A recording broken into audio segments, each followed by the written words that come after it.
जब कोई पुरुष आंदोलन में शामिल होता है, आंदोलनकारी में, तो यह आम बात होती है। लेकिन अगर वहीं पर कोई महिला अगर आंदोलन में शामिल होती है, क्रांतिकारी में, तो ये कोई अजब की बात होती है। ठीक है। इसी तरह की एक महान वीरांगना स्वतंत्रता सेनानी जिसका नाम आता है गुलाब कौर।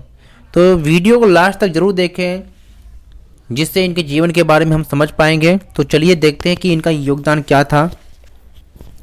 भारतीय स्वतंत्रता संग्राम में वीर स्वतंत्रता सेनानियों के साथ कंधे से कंधा मिलाकर चलने वाली कई वीरांगनाएं भी रही हैं। उनमें से एक वीरांगना थी गुलाब कौर।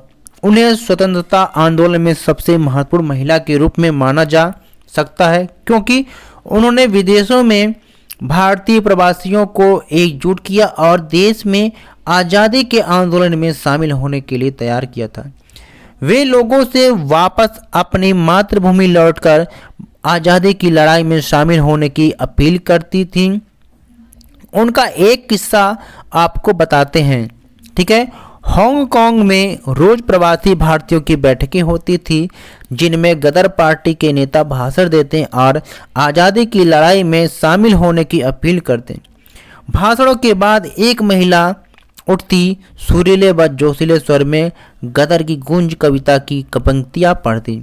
इन भाषणों और कविताओं से देशभक्ति की ऐसी लहर पैदा होती कि लोग उससे अछूते नहीं रह पाते और अंग्रेजी शासन के विरुद्ध बगावत करने के लिए अपने नाम दर्ज करवाने लग जाते थे।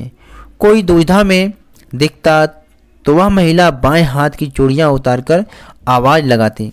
यदि कोई अपने देश की आज़ादी के लिए हाथ आए इस अवसर से पीछे हटता है तो वे चूड़ियां पहनकर बैठ जाए।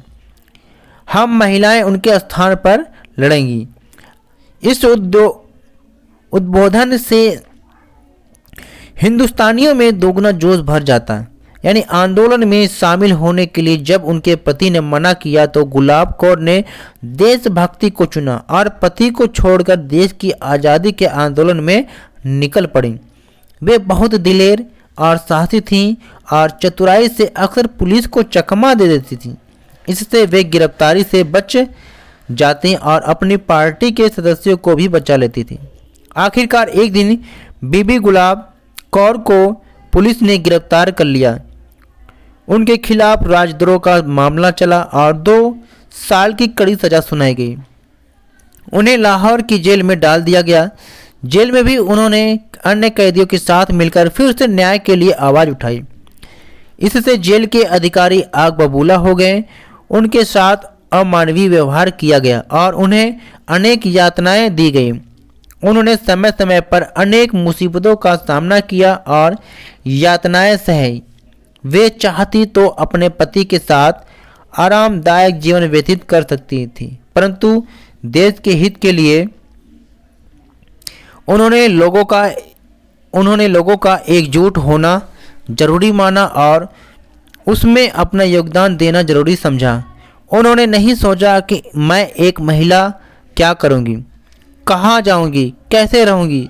देश के हित के लिए अपने स्वार्थ के बारे में नहीं सोचा। मजबूती से डटकर हर मुसीबत का सामना किया और क्रांति लाई। तो यह थी एक क्रांतिकारी महिला के बारे में।